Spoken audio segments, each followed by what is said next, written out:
Now, something that I just realized is that I put the Smeltery out here so that it could grow tall. But where I put these bricks, it's going to run into the building. So I actually need to move the whole thing one row further out.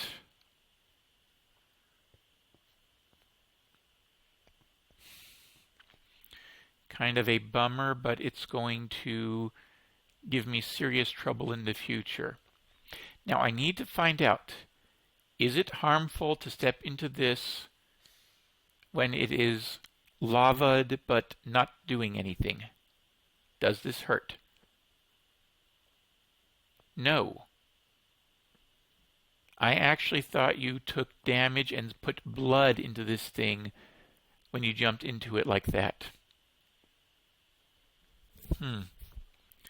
So I need to figure out how you actually sacrifice horses for glue and villagers for emeralds in this thing. And I need to move it all over.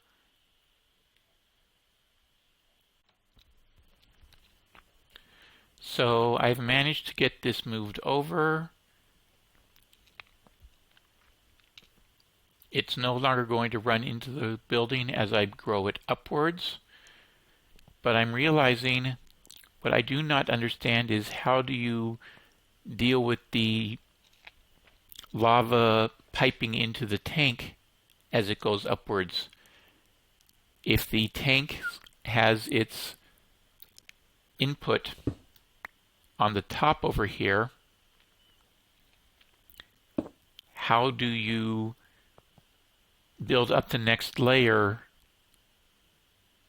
unless the lava tank is moved up to the top? How do you actually continue to make it work? If the controller has to be on the same level as the lava tank, and the lava tank has to be on the top for it to fill like that, there must be something about these things that I do not quite understand yet.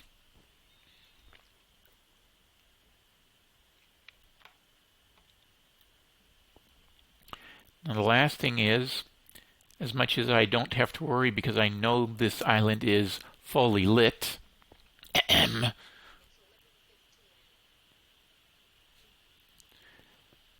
going to have to do something to make this shut off from the mobs that will be coming after me.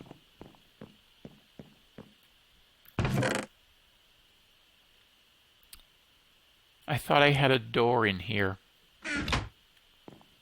Or did I leave it here? Yeah.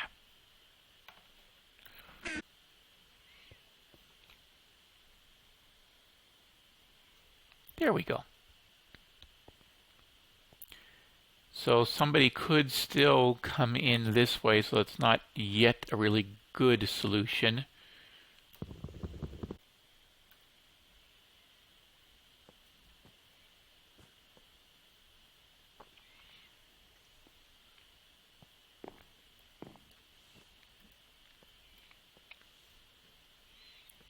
A height 2 creature can just walk in here.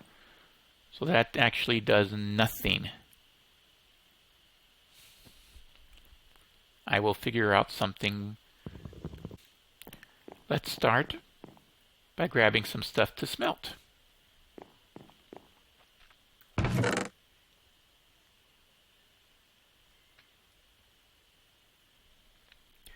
I think the first thing I'm going to want to do is get my iron. So we stick stuff in.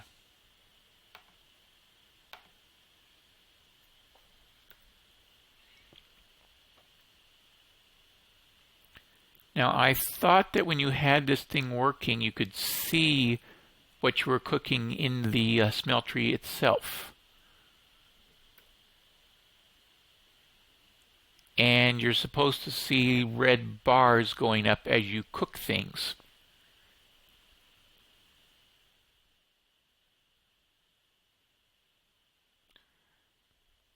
Or do I have to? I have to hammer it down to the dust blocks before I can stick it in here. I thought this would let me bypass all of that hammering. All right, I'll be back in a bit. So let's try to make a cast. I have aluminum 3 and copper 1. So I put that into the Smeltery controller. Aluminum 3 and copper 1. And that should mix into aluminum brass. For time issues, I am using creative mode to help me advance. I am running low on time to finish testing and judging this pack. The ingot goes on the table and I wait for it to finish.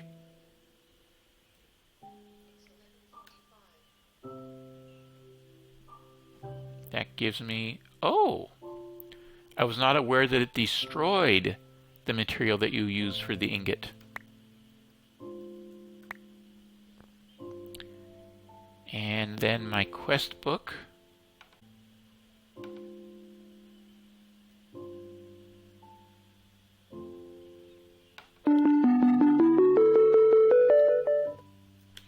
Now the funny thing is, the ingot cast claims to have no known materials, but it still works. Now the next two quests are interesting. One is a tartarite cleaver. A tartarite large sword blade. I cannot find anything to tell me how to make tartarite. So the other option is the Bronze Age, 3 copper and a tin. Interestingly, bees is blocked by this. Can't do anything until you have that. And geez, isn't that what you need to advance into forestry stuff? Copper plus tin. Let's get that done. So I have 3 copper and a tin cooking. So for some reason it did not automatically detect the fact that I have bronze. I have 3 bronze ingots at this point. That is fatal. And if this cannot be done, it cannot go any further.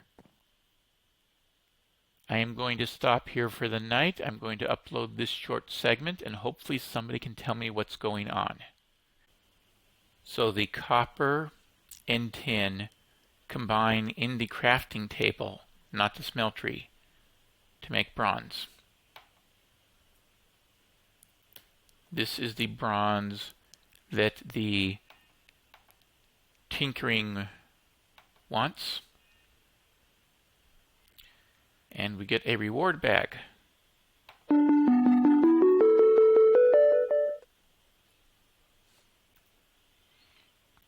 It's still giving basic bags.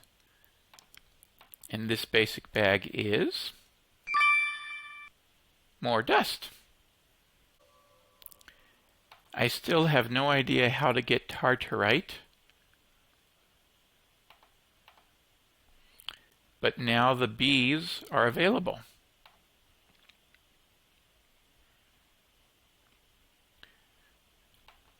So the carpenter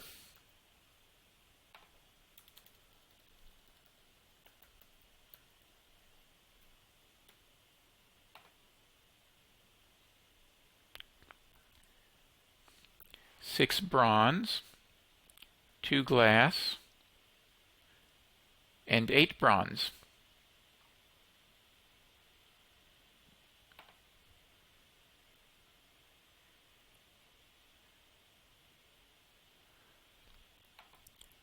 Bronze and bronze.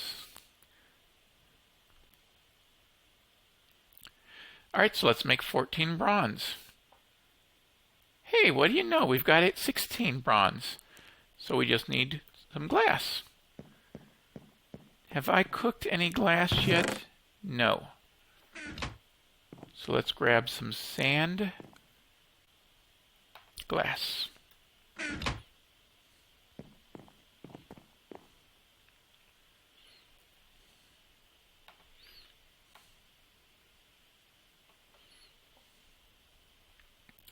Casing.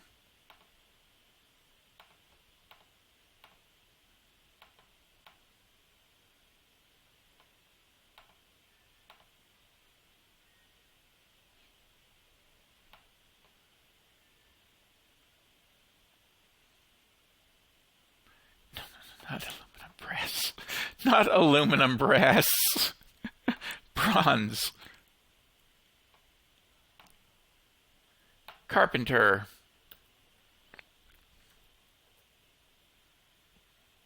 And the reward is an apiary.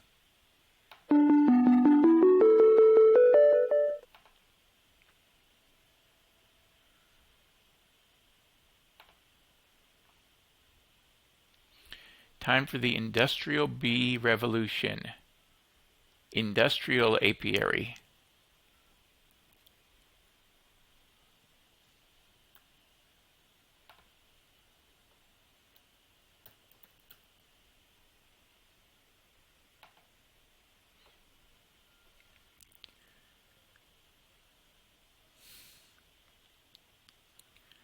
Glass,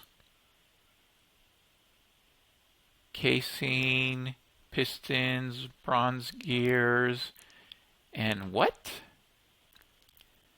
More bronze, redstone, and gold. And what was the other quest path? Artificial hive.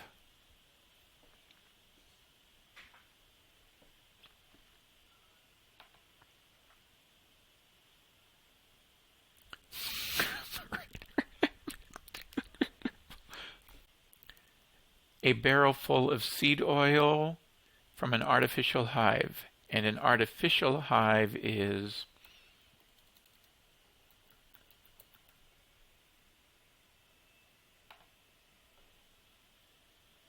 oh.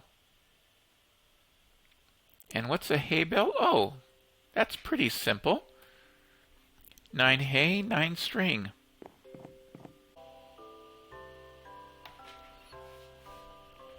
All right.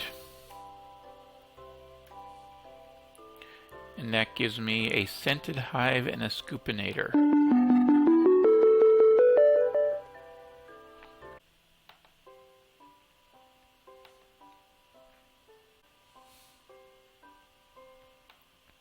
On an induction smelter.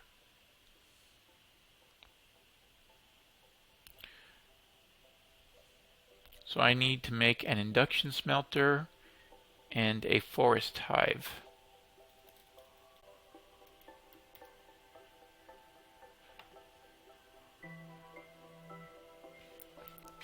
Eight leaves on an induction smelter.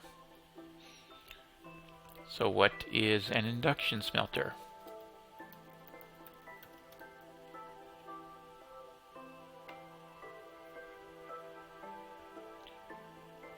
Invar, redstone and gold,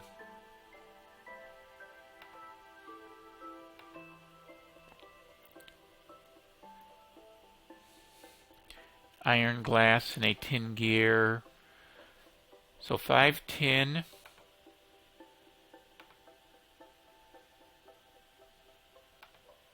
All right. 5 tin, 4 iron, 4 glass, and a bunch of Invar.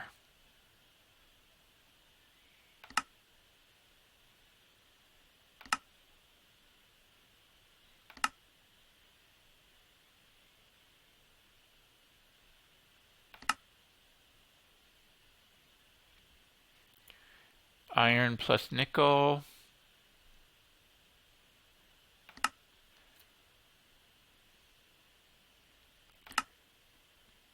Oh, molten Invar.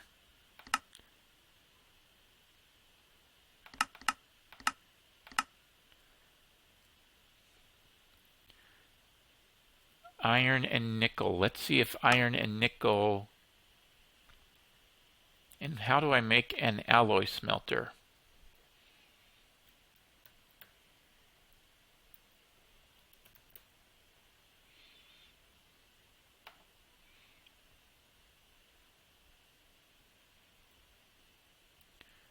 That's actually doable.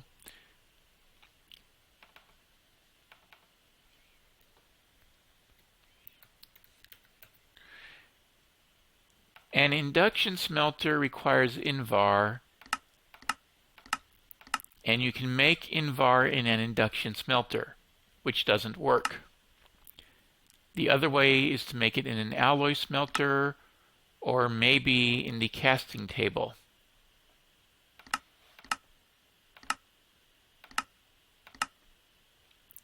Nickel and iron in the casting table. Let's see if that will work. Just a point of confusion. Note that there are 4 different types of machine frames.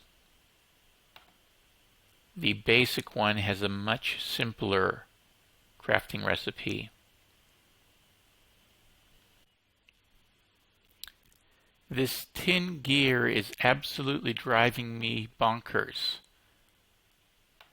Sometimes I'm here looking at the basic machine frame and I see a tin gear that is tin and a basic gear, and sometimes I see a tin gear that is something else entirely.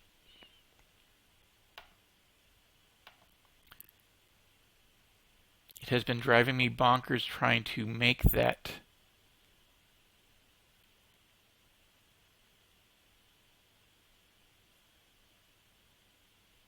There we are. The basic. Finally.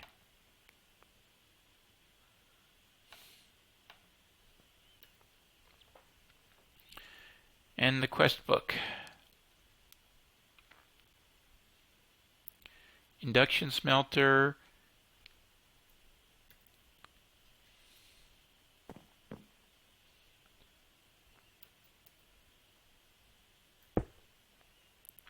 Induction smelter. Scented artificial hive. And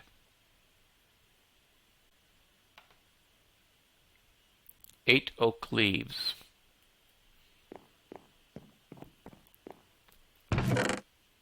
I have 9 of them. Perfect.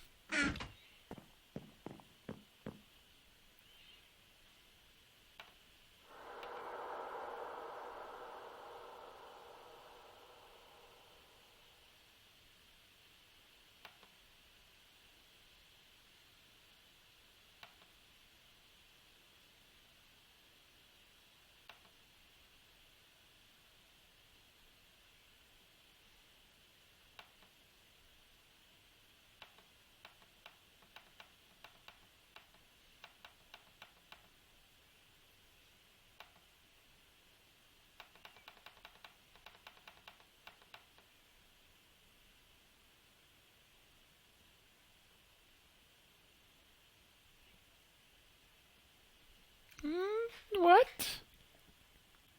What?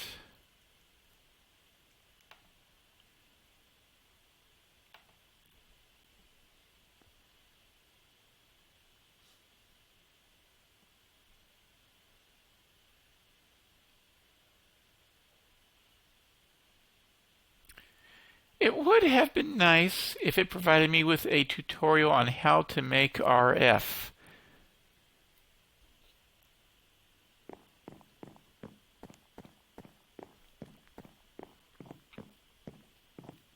Oops.